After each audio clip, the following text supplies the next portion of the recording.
Let's see the They are action. offsuited.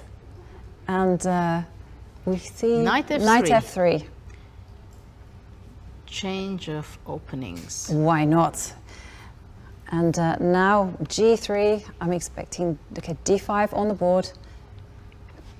Rati. Yes, Bishop G2. G6, castle, bishop G7. It's clear that I think Magnus wants to have a long game and play it out and try to take advantage of the fact that he's extra 3 minutes on the clock, so to give as many difficulties for Ion Nepomniachtchi. And we shouldn't forget that actually I think it will be a match, the World Championship match in November, which it's not only that Nepo is a great player and it has a very challenging style for Magnus, but also he's an exceptional good rapid and blitz player. And this makes a huge difference compared to the previous challengers, because with Karyakin, I think it was pretty clear for Magnus that he's going to be the favorite in a rapid and shortening time control. And the players are marking out their territory. They are now pawns on D4 and C4, so A5. This is a very common response. And now probably expecting moves like Knight D2. Yeah. But of course, sometimes you also have to think. After all, if you have extra 3 minutes. Exactly. Knight FD2 is also. Yeah. Why not? Or Knight C3 is another move. Yeah, Knight FD2, E3. These are all possibilities that have been played before. Yeah, but here the main idea, I think, for Magnus to choose a move where he believes that he can hold the tension, keep the tension, try to complicate matters as much as possible, and simply to play long. Yep. Knight C3 on the board. Okay. So far, the players are playing pretty fast, more or less 1 minute each, which they spend, which favors white. It does favor white. So I'm expecting black to trade off the knights.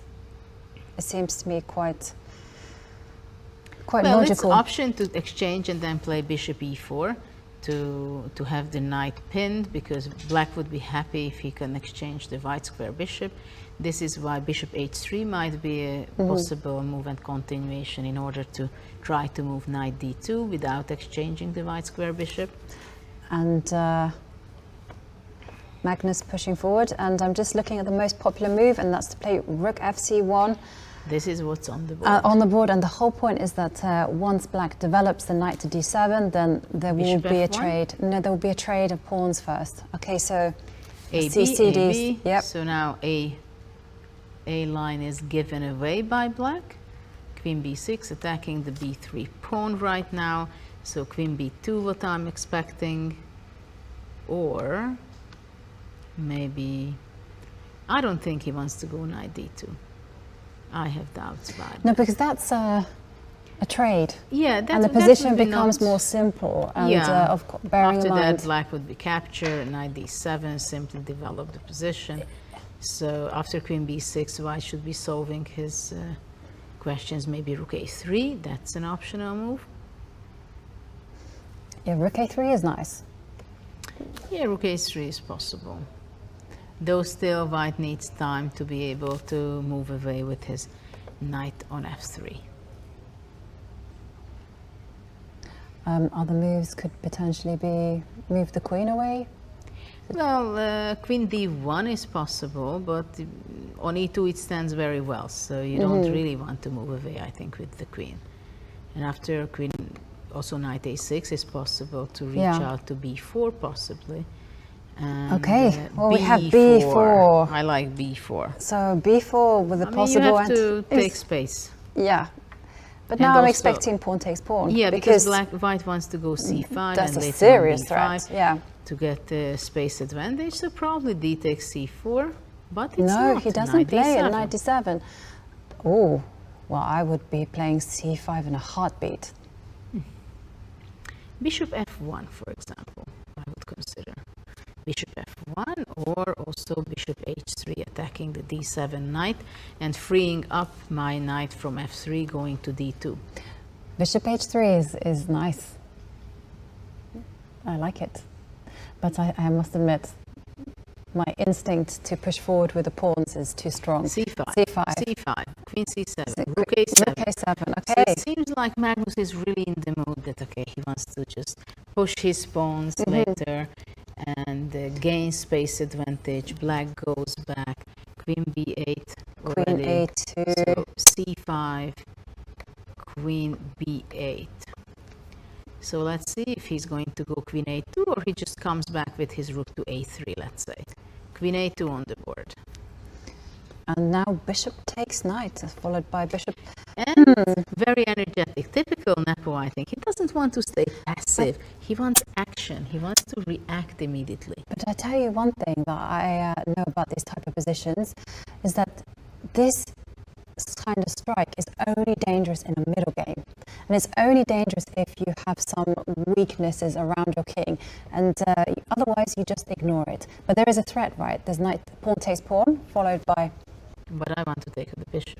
Ah, okay, okay. I don't want to fall into the trick what you wanted have to show. play against me, knight c5, right? Yes.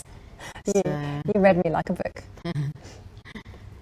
but then, of course, black can go knight e5, bishop would go to e2. It's not so obvious that black will have enough play, because this rook on a7, it gives pressure over black, and one day when white is able to play b5 and break through, or just push his pawn all the way to b6, it can give great challenge for black and difficulties. This is really strategically almost lost, actually. So black After pawn on b6. After pawn comes to b5 and b6, you know, it's really terrible kind of position. And I feel that with white's pawn And structure... d5, and d5. B5. Wow, you called it. So now we're going to expect after pawn takes pawn... Well, but there's an takes. option to play b4 and knight c5. But then let's say bishop goes here, and after knight c5, bishop b4 would be the move. Yeah. Pins the rook, and black can be in trouble just in a second. So b5, there is a lot of pressure put on Nepomniachtchi by Magnus. And he has 5 minutes and 24 seconds, while Nepo has only 4 minutes and 7 seconds. What did he play? He pushed e4. So let's see if Magnus will push bishop g4 first and trying to provoke the knight going away. Bishop e2. But we were just looking, and what a huge advantage for white, I believe, because there's not much of a counter chance. And look, just within a second, when he got the chance to play c5, b4, b5, and puts pressure. Yeah, sorry, I was really excited there because, I mean, this is just, I mean, it's in the books that you don't close up the position like this, and it's also e5 is not enough unless you have something tangible against the king. Very difficult situation for black. Now it's lost. Well, yeah, I mean, there's a very good chance that it's objectively lost because b takes c6 already is threat. So he has nothing better. It seems like he has to give up an exchange, which is not funny at all. Yep. Maybe he missed this. I think he just strategically missed this option that b4, b5. Sometimes there's simply positional blunders. Yeah. Where you're not in time with your counter chances, and this is what happens here, I think, with black. Yeah, knight a6 was an opportunity. Takes, and let's see if b6 is the move, I think. Though rook b7 is also a very interesting try and play. Queen a6, maybe this is the simplest, by the way. Yeah. Because black goes away, and then maybe b6. Or pawn. Well, it's not clear, of course, whether he should be playing rook b7 or just playing b6. So b6, you can just simply go bishop takes knight afterwards, and there's no... Actually, Magnus plays very well today. But I really feel that Nepomniachtchi was a bit careless at moments. He allowed c5. He didn't need to do that. And then he closed down the center for... Yes, but I think in that point you can see also in Nepo's face that he's very unhappy with himself, with his decisions, what he did just in the last few moves. And you can see how focused and concentrated Magnus is, and he knows that here is his chance, and he knows that he has to win this game. But still, knows that he can spend a little time and make the decision. This is also a very crucial moment in this game. Yeah. Should I go simplifying with rook b7, queen a6? Is that the winning end game? Or will b6 be the move and that's the better? I think b6. He's going to go b6. I don't know if he's taking it. He's taking it. Yeah, he's taking it, probably because this way there is no any tricks what black can do. And after taking the c6, even if he's not going to be queening so fast, if he takes the c6, his bishop is going to be playing bishop d1, bishop b3, and he's going to capture some more pawns. But let's see where Nepo is going to take his queen, whether c7 or b8. I think queen c7. Because actually after queen c7... but you allow b6, but... b6 you can go queen b8 and then bishop d6, bishop and d6. trying to Okay. save yourself. We're right? on the verge of a move. Queen takes pawn. Queen takes pawn, and the problem is the d5 pawn is going to be falling off. This is the main problem. So now the question is he going to be exchanging the queens and just grab the pawn with bishop d1? Is it going to be a win for white? I mean, there is a good chance that it is winning, but of course, and this is what we are heading to, and he's just going for the safe thing. Yeah. He doesn't want to give any chance, not even the slightest idea that he can be tricked or anything. Mm-hmm. And this game should be, this endgame should be a win for white. And g5. Okay. G4. G4, sorry. King f6, h4. Very straightforward, very secure hand, as we say in Hungarian. I don't know if you say it in English, but stable, I think. Stable, yeah. Hand. And maybe not. Maybe that's not the right. bishop d8. So now the question is whether is going to be for white the best move to play h5, for example. And then after takes, take on f5, takes, and even f3. This is possible. I think it should be winning. But of course, when we talk, and he went h5, yes. And now, I mean... Actually, it's not even that. After takes, I think white will just go bishop g8, trying to go bishop h7. Once black goes back... the players have...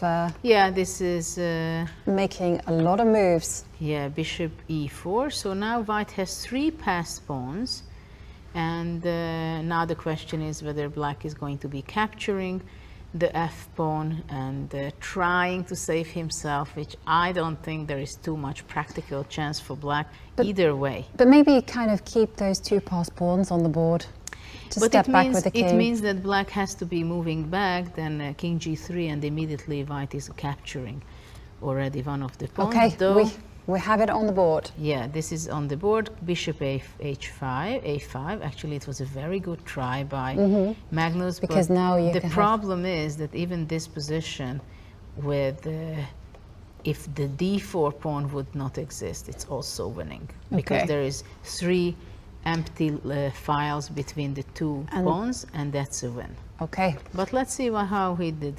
He went b6, which I don't understand at all.